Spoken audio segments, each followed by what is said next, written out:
Osoon gujii keessaa haatii ulfaa ajjeefamtee reefisii mana taa'u jiruuti naaf ati wallee wallol. Osoon ilmi arsii kanati jettu kun sabboonummaan arsii yoo si dhagamtee akkatti gartee miidiyaa irraa si faranxiisi. Osoon ati asirraa arsii jettee farantii ilmi arsii harreerra fe'amee ajjeefamee deemu jira. Dardarri arsii kallacha dhawamu jira milishaadhaan. Kun qurxummii nyaatamu jira. Sigale? Obboleessoo dammaqi mee xiqqoollee taatu dammaqaa yaa obboleeyyan. Mee waan ajandaa godhattan laalladha. Mee rabbuma namaa miti rabbuma sodaadhaa saba miskiina kana dhiisa.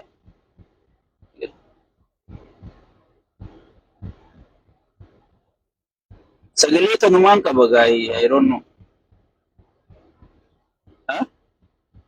Rabbuma sodaadhaatii saba kana dhiisaa isa. Warri keessattuu warri miidiyaa kun warri waa oomiftan kun dhiisaa. Sa'aatii gartee walli ajandaa goonee mee haasawaa dheengadda Profeesar Isqeelii fi Jaawar akkasitti haasawan san bakka jiruu quba qabda amma dhaamsa isaanii jedha.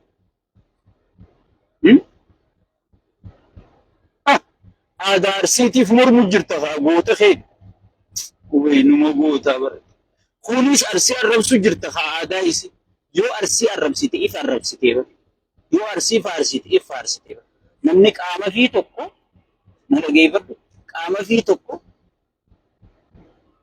yoo nammaan ka'ee gosa Oromoo keessaa takka arrabsi ifiin arrabsu jira bara. Waan akkanaa dhiisa. Kun nun barbaachisu. Ani dubbii irraa miishoo tarraa macarrashaatiin siiyu.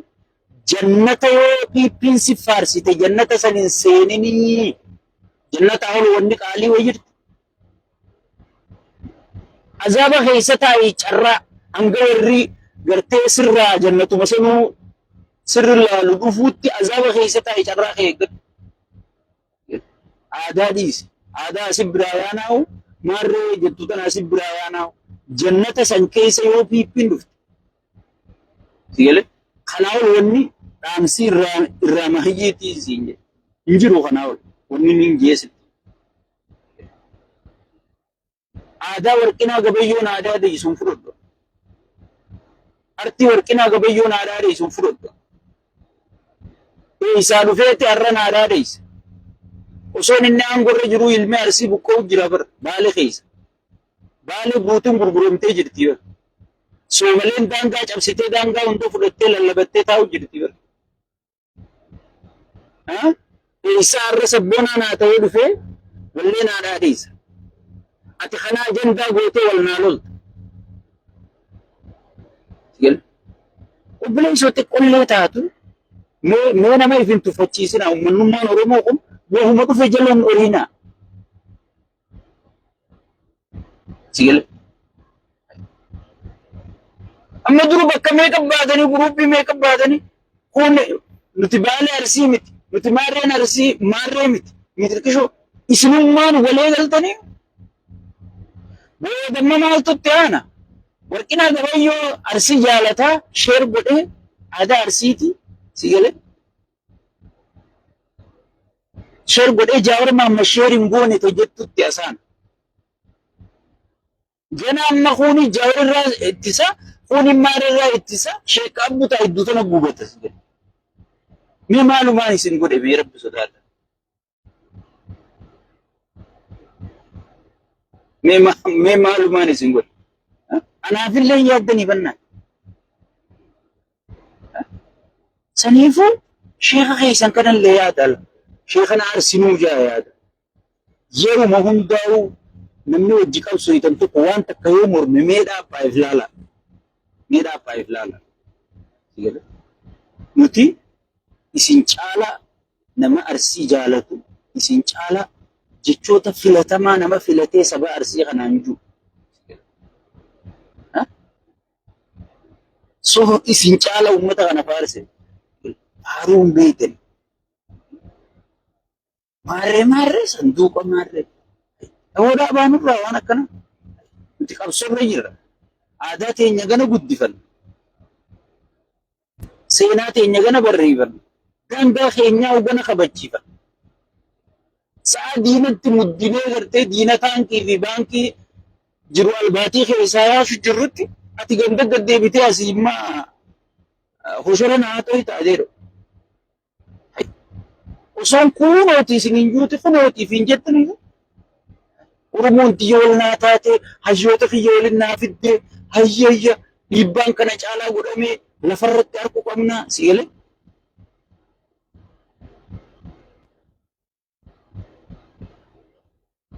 Si galee. Saniifuu qaanfadhaame mee rabbi sodaadhaa xiqqishollee taatu qaanfadhaa bulee. Har'a maal keessa jirra? Oromoon maal keessa jirti? Salaanni rabbi irra wanni fardi ni jirti. Salaanni wayitti qabaa bara. Aadaan wayitti qabdi bara. Qabsoon wayitti qabdi yeroo qabsooti. Yeroo qabsooti.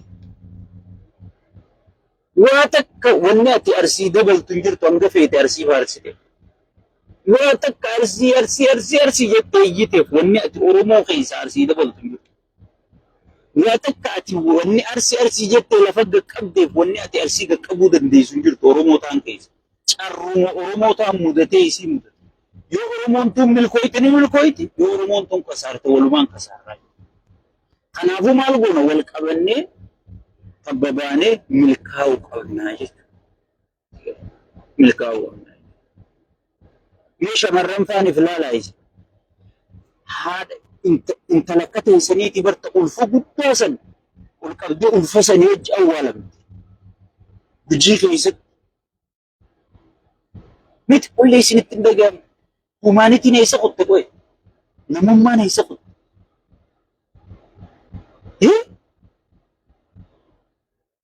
Mee wahuma wallee tana dhaadha isaa laala. Warra duraan jaawar dura dhaabbachuu ture. Warra qabsoo tana dura dhaabbachuu ture. Warra hayyoota keenya dulloota jee arrabsuu ture. Warra marroo dhumaan fidu jee marroo xiqqeessaa ture. Si gala? Mee warra makkatti wallee tana dhaadha isee wuuy jee maal jee mirqaanu kana caljaamee laalaan jala yaala. Warra wallaalaan godhe irraa jechaan jiru si gala? Kun ammoo itti fakkaattee tuma mirqaanee godhee jechuudha. Hangasuma yaaduu danda'a waan ta'eef. Har'a yoo namni duraan faallaa kiyya jiru tokko waan takka mirqaanee fide maaliif akka mirqaanee jeef irraa laaluun qaba si gala? Akkanumattiin ittiif darba. Mee waan takkaan isin yaadachiisa waa irraanfachuu ji'a caaluun deessa. Gaafa qeeroon wayyaaneen biyya bulchuu jirtu. Gaaf tokko gaafa qeeroon alaabaa ABO tana hunda qabatanii makiinaadhaan kaadireen magaalaa guuruu turte yaadattu. Hiriira ba'aa jedhanii wayyaanumaan alaabaa ABO harka guurte gaafa Jawaar mormee OMN hundi dabarsuu dhoorke sana.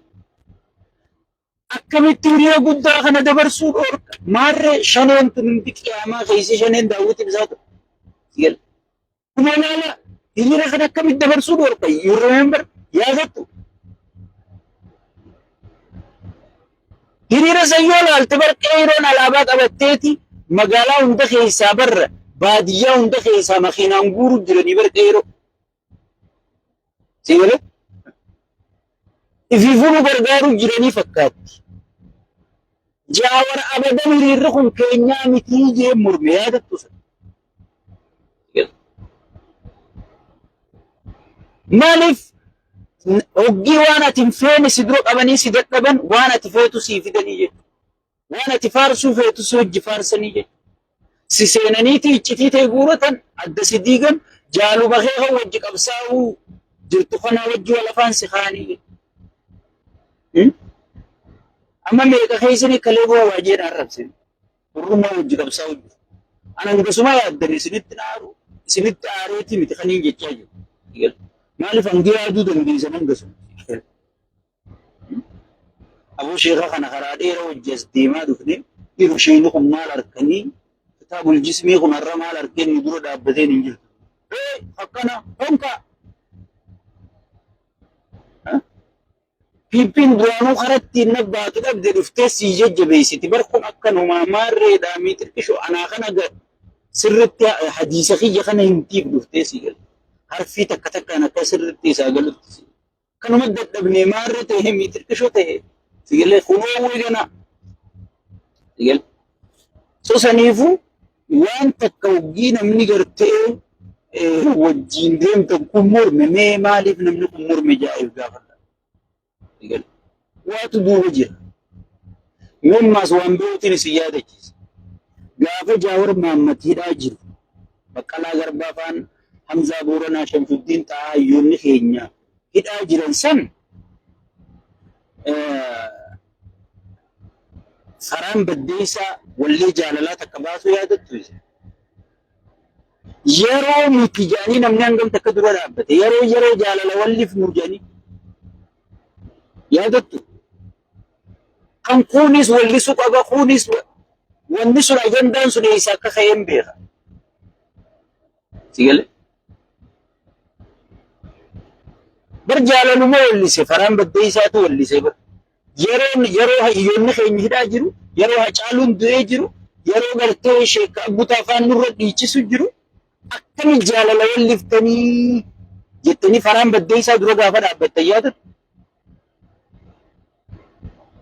yeroon sun yeroo jaalalaatii midhugaa keessa yeroo sabni gaddarra jiru yeroo hayyoonni saba kanaa hidhaa jiru jaalala yeroo miti dhugaa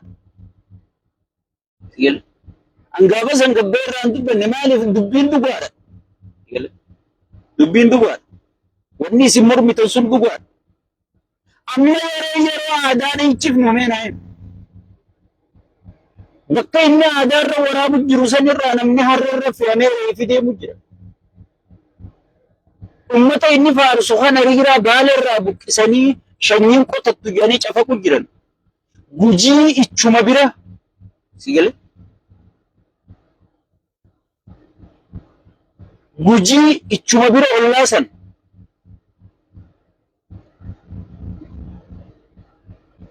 unola mucaan keenya kun anuu komantii godheetiin mormee jee so gaafa san gartee ajanduma darbame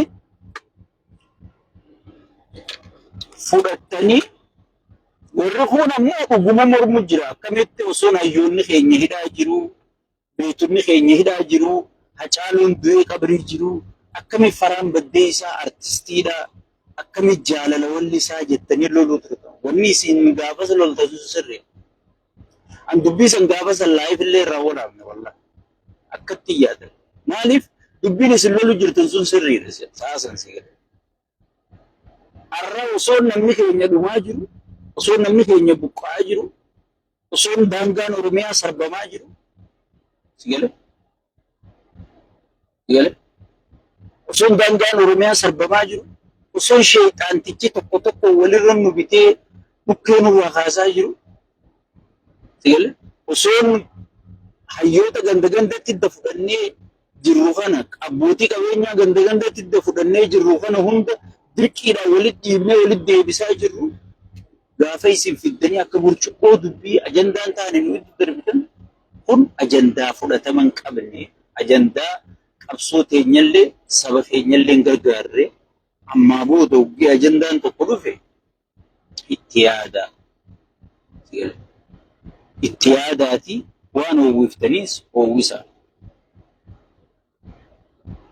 waan oowwiftaniis oowwisaa an amma hojii PP tana yeroo hundi wanni bahee faallaa namaa dhaabbadhee namni illee aboo kun nama dhaga'u jeen arrabsuuf ani waan PP'n oowwiftuniin beeku